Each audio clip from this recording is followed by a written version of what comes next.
Boss! Paano lang? Interview mo ba sa daming trabaho? Boss, paano naman? Para naman to sa kinabukasan natin eh. Maaari pa kitang interview. Kahit saglit lang.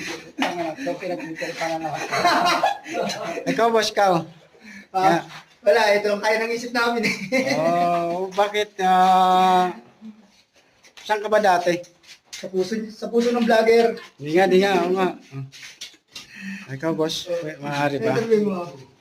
Ba't sa daming trabaho ba ito pagkakontraksyon ng napili? Paano ka nag-umpisa sa construction? Alam ko, di ba, narinig natin Interview mo. ginamalit tayo ng mga mayayaman. Sa dami ng trabaho, ba't kontraksyon ng napili mo? Eh, dalawa ka ba itong isip namin eh? Pinatay mo? Pinatay mo?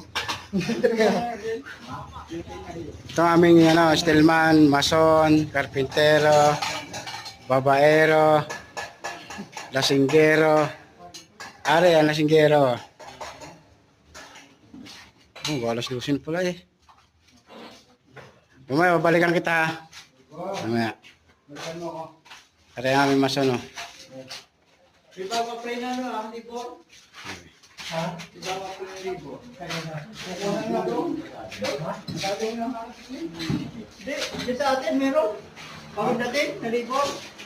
Sa atin? Oo. Sino? Di ba ang dating nalibor? Pinundo ni Janjan. Sinong pangalan ng libor?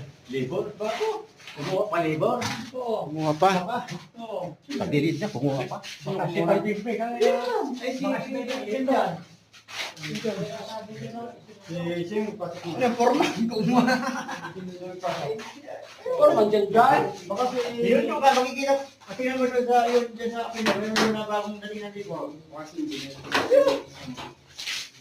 Hindi ko kasi kumuha sa forman. At ang ngayon nga, nakunuha sa ano na, ang daming gakay. Limaw. Meron nga, tungtong. Meron ba kung libor siya? Interview natin. Kaya pa pwede po ba kayo ma-interview? Hindi.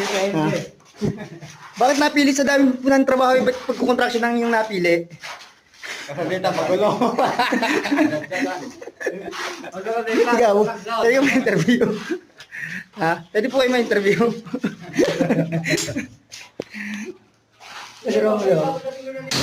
Ikaw, mulong.